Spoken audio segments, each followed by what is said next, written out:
आजकल हर घर की कहानी यही हो गई है दोस्तों। एक आदमी जो घर चलाने के लिए बाहर काम करने जाता है और जब शाम को थक हार के घर लौटता है ये सोचकर कि थोड़ा सुकून की सांस लेगा, लेकिन जब घर पहुंचता है तो देखता है कि उसकी माँ और पत्नी आपस में झगड़ रही है। पत्नी माँ की नहीं सुनती, माँ बेटे की नहीं सुनती, कोई किसी की सुनने के लिए तैयार ही नहीं रहता। इसी बीच बेचारा वो आदमी घुट घुट कर जीवन बिताने लगता है। ऐसे में वो आदमी सुख का सांस ले तो कैसे? क्या ये घर के कलेश कभी खत्म नहीं होंगे? इसी समस्या से ग्रस्त एक आदमी ने बुद्ध से इसकी वजह पूछी थी, तो इस पर बुद्ध ने क्या कहा था, आइए इसे जानते हैं कहानी के माध्यम से। इससे पहले कि आप इस कहानी की गहराइयों में चले जाएं, इस चैनल को अभी ही सब्सक्राइब करें। एक बार महात्मा गौतम बुद्ध से एक व्यक्ति ने पूछा, हे बुद्ध, परिवार में ये झगड़े क्यों होते हैं? क्या सब शांति से मिलजुल कर प्रेम से नहीं रह सकते? इस पर बुद्ध मुस्कुराए और कहने लगे, देखो, संसार इसी का नाम है। यहाँ जो होता है वो दिखाई नहीं देता और जो दिखाई नहीं देता वो होता है। देखा जाए तो सबसे अधिक प्रेम की बातें तुम्हें इसी संसार में मिलेंगी, लेकिन वास्तव में कोई किसी से प्रेम करता ही नहीं है।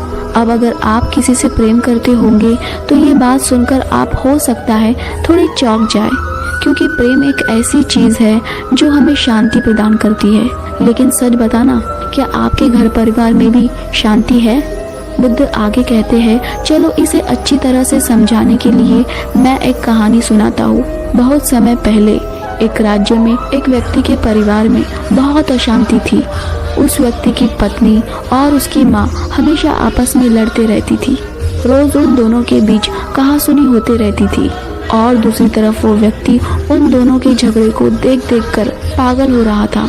वो व्यक्ति किसी भी कीमत पर घर की शांति चाहता था, इसीलिए उसने अपनी पत्नी को समझाया। उसकी पत्नी उसकी बात का गलत मतलब निकालकर उल्टा उसी से लड़ने लग गई।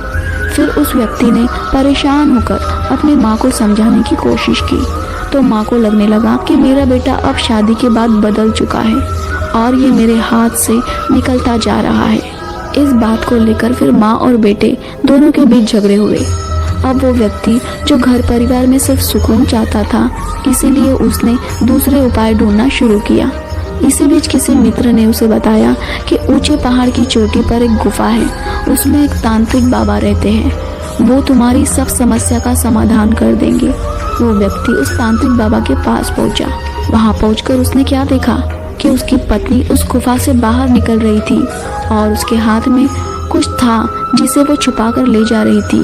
वो व्यक्ति अपनी पत्नी को वहां देखकर बहुत आश्चर्यचकित हो गया। इससे पहले कि वो और कुछ सोच पाता, थोड़ी देर बाद उसने उसकी माँ को भी छुपते छुपाते उस गुफा के अंदर जाते देखा और वो भी कुछ देर बाद हाथ में कुछ लिए वहां से निकल गई। पत्नी और माँ के जाने के बाद वो व्यक्ति गुफा के अंदर गया। वहां पर एक तांत्रिक बैठा हुआ था।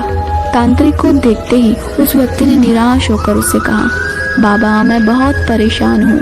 इससे पहले कि वो तांत्रिक को विस्तार में अपनी समस्या बताता, बाबा ने हाथ से इशारा किया और कहने लगे, रुक जा, मुझे सब पता है कि तू बिल्कुल खुश नहीं है।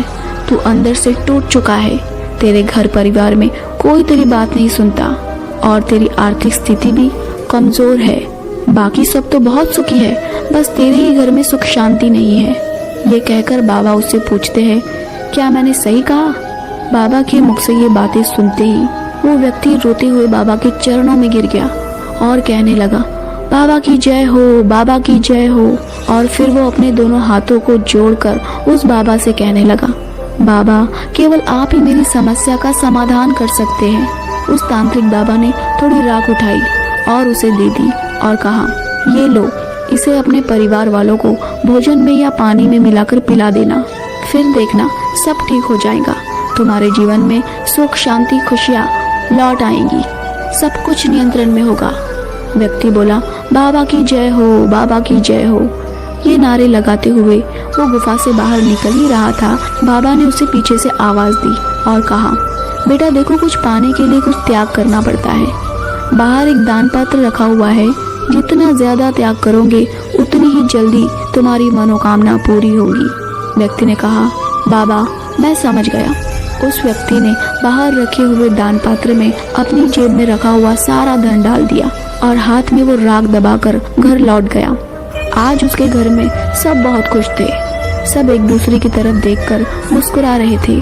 शाम को बहू ने अपनी सास और पति के लिए खाना परोसा और अपने सामने दोनों को खाना खिलाकर बहुत खुश हुई, क्योंकि उसने उस भोजन में बाबा की दी हुई वो राख मिला दी थी।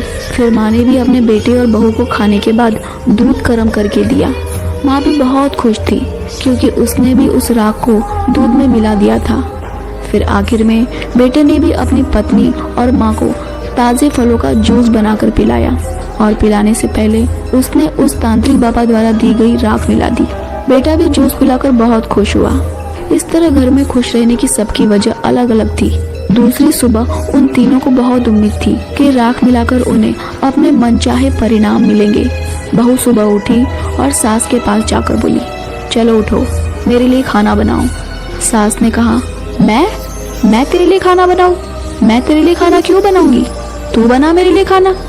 दूसरी तरफ से बेटा आया और कहने लगा, मैं काम पर जा रहा हूँ, तुम मेरे लिए खाना बना दो। उसकी पत्नी ने कहा, आज मैं नहीं, माँ खाना बनाएगी। माँ ने कहा, देखो बेटा, ये बहू क्या कह रही है, मैं खाना बनाऊं? इस तरह फिर इन तीनों में बात से बात बढ़ने लग गई और फिर वही हुआ जो रोज हो रहा था। माँ और पत्नी को फिर से लड़ते देख बेटे ने अपना सर पकड़ लिया और घर से बाहर चला गया।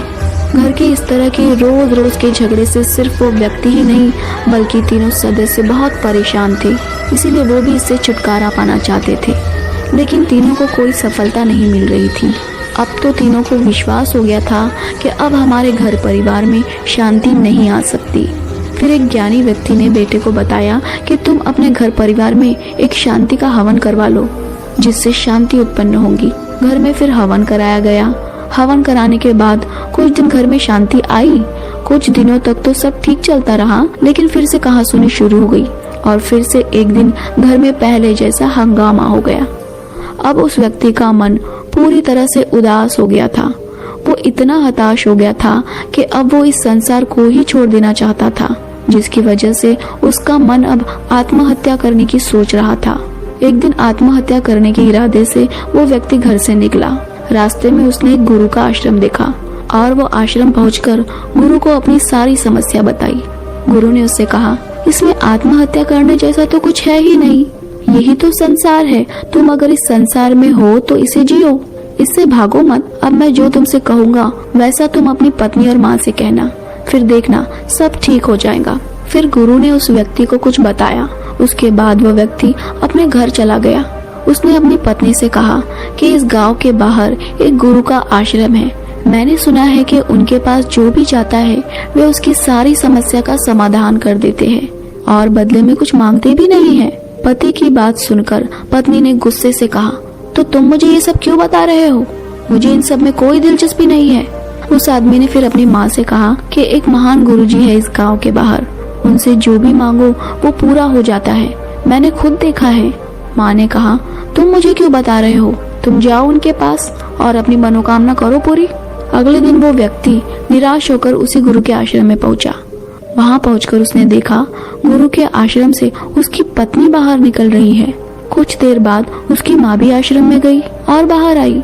दोनों के जाने के बाद व्यक्ति ने गुरु से कहा, गुरुदेव, कल जब मैंने उन्हें बताया था तो ये दोनों मना कर रही थी और आज खुद ही यहाँ पहुँच गई है।